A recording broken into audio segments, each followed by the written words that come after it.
मेरा आज उचाना हल्के में 15 गांव का प्रोग्राम है और जो आप ये कह रहे हो भगदड़ मची हुई है, तो उचाना जो है वो बहुत सेफ है, कोई यहाँ भगदड़ नहीं है। जैसे हमारे कार्यकर्ता पहले लगे हुए थे और मैं तो अपील कर रही हूँ कि आपने दुष्यंत को 50,000 वोटों से जिताया, तो मैं तो एक महिला हूँ, उचाना वालों मुझे 60,000 से जिताने का काम करना। आपने कहा कि उचाना सेफ है, हिसार को किस तरीके से देखते हैं? हिसार भी बहुत है, मैंने तो पूरा हिसार कम से कम 365 के आसपास मैंने कॉलोनीज में और प्रोग्राम किए हैं, तो महिलाओं का बहुत बड़ा साथ है मेरे साथ, बहुत अच्छा प्रोग्राम चल रहे हैं। कल मैं न्योली की साइड में भी थी, बहुत गांव निकाले हैं मैंने, तो बहुत अच्छा है। अभय चौटाला कहते हैं जेजेपी का नाम तक नहीं रहेगा इस बार, उनका बयान आया। और वो जो 3 उंगलियां उनकी तरफ इशारा कर रही हैं, वो तीनों खत्म।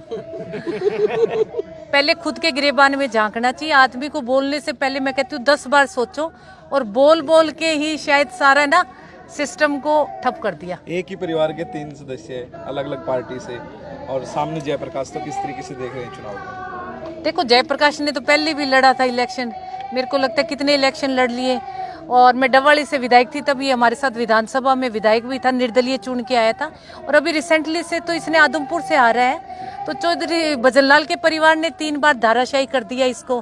कुछ नहीं, थोथा चना बाजे करना, ऐसा कोई ज्यादा शोर शराबा नहीं है उसका। हाँ ठीक है, बोलना है। सुनंदा चौटाला जी कहती है हमारी विचारों की लड़ाई है, परिवार तो एक ही है, और ये जो असली जो पार्टी है वो इंडियन नेशनल लोकदल है, क्योंकि चश्मा हमारे पास है। तो ये देवीलाल का झूठा नाम लेके झूठा प्रचार कर रहे हैं, झूठी पार्टी है, क्या कहेंगे? देखो, ज्यादा तो मैं उसके लिए बोलती नहीं, पर जो विरासत की बात करते हैं ना, तो उससे आप एक प्रश्न सबसे पहले पूछो कि आपके ससुर कहाँ थे। सारी उम्र कांग्रेस में रह के, और चौधरी देवीलाल जी को गालियां निकाल के, चौटाला साहब को गालियां निकाल के, जिस आदमी ने अपनी पूरी उम्र निकाल दी, वो विरासत की बात कर रही है आज, है? 4 दिन हुए उसको इनेलो का झंडा पकड़े हुए। जब मैं फर्स्ट टाइम डवाली से इलेक्शन लड़ रही थी, तब उनको पार्टी में शामिल किया था। वो तो हमारे सामने डवाली से भी इलेक्शन लड़ा था ना, क्या हाशिया हुआ था, सिर्फ 9,000 वोट आए थे अजय सिंह के सामने। और ये लोग ऐसी बातें करते ना, मुझे तो हंसी आती है। विरासत की बात वो लोग करें जिन्होंने चौधरी देवीलाल को गालियां निकाली है। मैडम, अगर जीतकर लोकसभा जाते हैं तो क्या दोबारा जेजेपी पार्टी बीजेपी का समर्थन करेगी? नहीं, अभी फिलहाल राजनीति के भविष्य में क्या छिपा है हमें तो हमारे श्वास का भी नहीं पता, कि आज मैं यहाँ खड़ी कल मैं हूँ ना हूँ, तो ऐसा लंबा राजनीति में कुछ वादा नहीं कर सकती आप लोगों से। फिलहाल कोई इरादा नहीं है। जैसे दुष्यंत एक सांसद बन के गया था, उसके ऊपर कौन सा प्रधानमंत्री के साथ उसका सहयोग था, पर उसने अनेकों कार्य जो किए थे।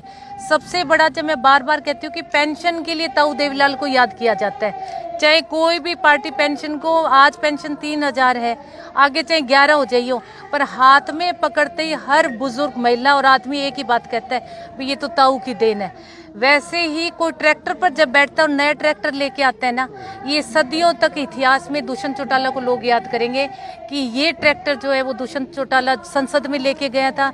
इस ट्रैक्टर का हमारा जो है वो टैक्स माफ करवाने का काम दुष्यंत चौटाला ने किया था। वैसे ही कोई जरूरी नहीं कि प्रधानमंत्री के साथ लग के हम काम करवा सके। सांसद तो आपका पीछे उचाना वाला भी था ना, चौधरी वीरेंद्र सिंह के बेटे। आज जब हम गांव में जाते हैं, किसी भी गांव में, पूरे हिसार लोकसभा क्षेत्र में आप कहीं जाके पूछ लो कि आपने पिछला सांसद देखा है, तो एक ही आवाज आती कि लापता सांसद, हमने उस सांसद को देखा नहीं। जिस सांसद की 25 करोड़ की ग्रांट लैप्स हो रही है, शर्म आनी चाहिए। भी सरकार का पैसा ये तो लाके लगा दो, कौन सा हमारे बैंक अकाउंट से आ रहा है, तो पैसे जिस सांसद ने नहीं लगाए। मैं तो कह रही थी बार बार भी, हे भगवान विजेंद्र को टिकट मिले, हम उसको बीच में पूछे खड़ा कर करके लोगों से, पर मिली नहीं उसको। हाँ। नायब सिंह सैनी कहते हैं कि मैं जांच करवाऊंगा दुष्यंत चौटाला की। करवा ले। आपने चौधरी रणजीत सिंह का एक बयान नहीं सुना क्या? उन्होंने अपने इंटरव्यू में, चाचा जी ने ये बात कही थी कि उनसे किसी ने पूछा कि हिसार का एयरपोर्ट जो है वो दुष्यंत चौटाला लेकर आया है। 750 करोड़ की ग्रांट जो है वो एलिवेटेड रोड के लिए चौधरी साहब दुष्यंत चौटाला लेकर आए। दुष्यंत चौटाला ने ये किया, दुष्यंत चौटाला ने वो किया। तो चौधरी रणजीत जी ने एक बात कही थी कि दुष्यंत चौटाला कुछ नहीं कर सकता, दुष्यंत चौटाला ने कुछ नहीं किया, क्योंकि हर फाइल जो है वो मुख्यमंत्री के साइन के बिना निकल ही नहीं सकती। तो अगर दुष्यंत ने कुछ किया तो करवा लो, दुष्यंत पाक साफ है।